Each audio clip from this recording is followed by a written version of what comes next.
Atlantis ISS, this is Houston. Are you ready for the event? We're ready.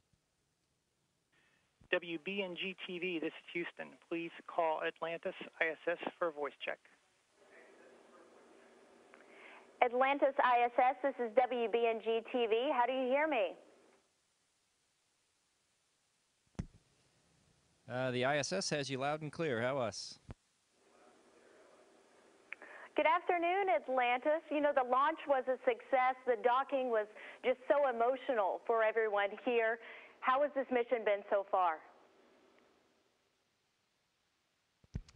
I got one word for you, really busy. We've had a great time. We've got some great station hosts up here, and we're just trying to get them all stocked up for the next year. When you're up there, is it all work and no play, or do you get some downtime to enjoy yourselves on this final mission?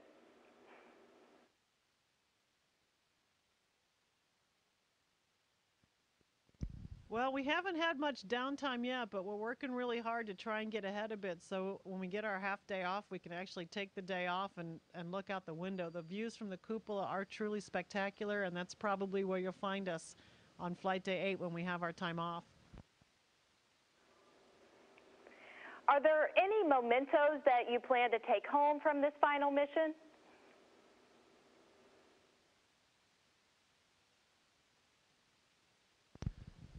Well, I think we plan to bring more up, and than we do to bring back. Most of the things that are up here on station we're bringing up for a reason, and they need them. But we all bring some personal mementos on each shuttle flight, and we have them as souvenirs, and for folks who have really worked hard for us throughout the years. This next question is for pilot Doug Hurley. We are here in the southern tier of New York.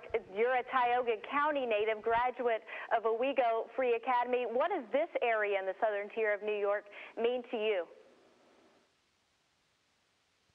Well, it's my hometown. It'll always be my home. I get back there whenever I can, and just like to say hi to everybody back there.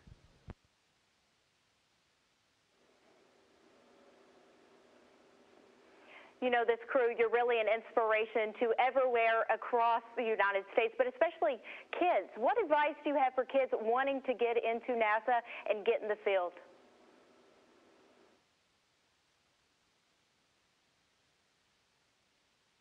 Well, I think our advice would be just to work really hard in school, especially in science and math, because that's very, very important in this business. And then keep after your dreams. You never know. I dreamed of becoming an astronaut a long time ago. I never really thought it was possible, but I kept after it, and sure enough, we were able to. And I think a lot of us have those stories. It just takes a lot of persistence, a lot of hard work.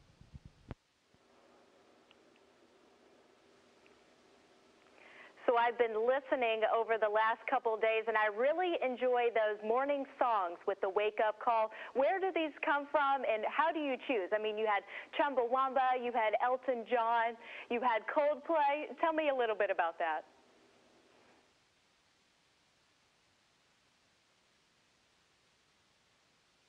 Actually, normally our families pick out, during a normal mission, our families will pick out our wake-up music for us, and some of it comes as a little bit of a surprise.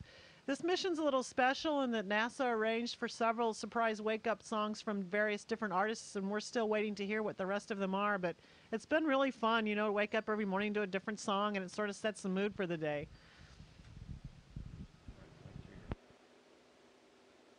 What do you plan to do when you get back? I know it's a couple days away and you're focused on your mission there right now, but any plans for when you actually touch ground here at home? What's the first things you want to do?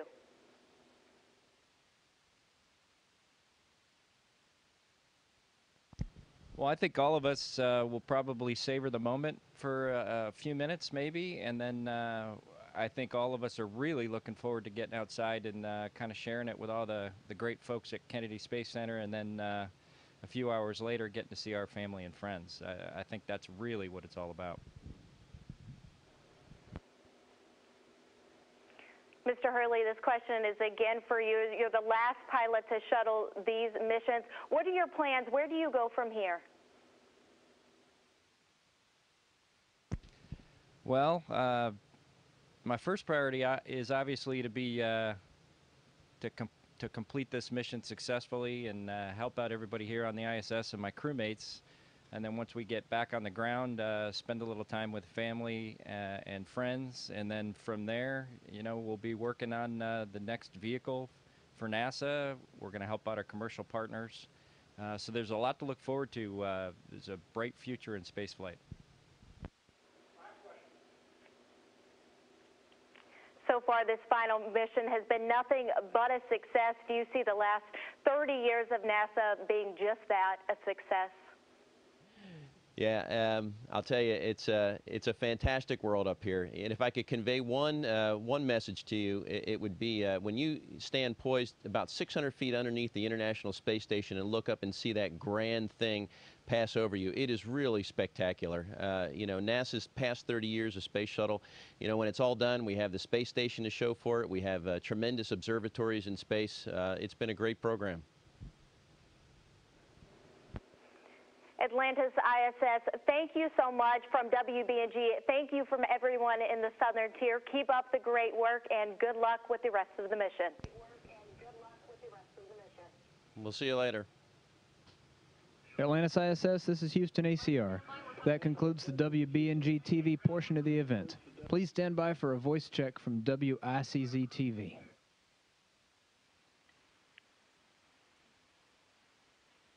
Hello, how do you hear me?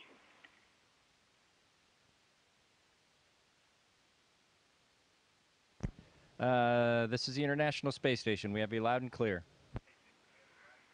Hi, thanks so much. How you guys doing? We're doing fine. How's it going down there in Binghamton? It's doing pretty well. Not too cloudy for once.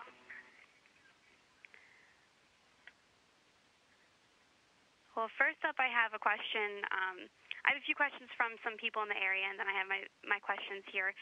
First off, I want to know, and this is for everyone, the four of you, how does it feel to be part of history, being one of the few people to venture off into a space shuttle,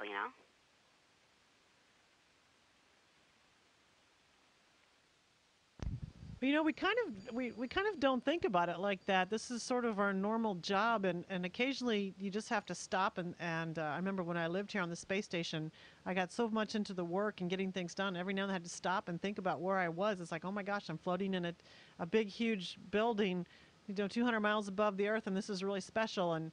And so, when you're doing your day-to-day job, you can't really think about it in those kinds of terms. But all of us are honored to be a part of this mission. And we're doing our best to leave the station in a good configuration when we leave. And do you know what's next for NASA at all? Will there be anything replacing the space shuttle? Yes, we're very hard at work on that right now. NASA is really looking forward, trying to go to the next level. We're right now, the space shuttle comes here to the International Space Station, and we'll continue to man the space station, continue to do research now that the space station is built. And beyond that, our access to space, we're going to try to get a vehicle that can go beyond low Earth orbit, and we're going to turn over some of the flights to the space station to taxi crew members back and forth to some of the commercial providers. So we're kind of trying to transition to a more commercial approach for the low Earth orbit, but for the real true exploration beyond low Earth orbit, we're trying to develop our own vehicle to do that. Oh, wow. And this question is actually for Doug. This is from Corey out here in Binghamton, and he wants to know what inspired you to go to outer space.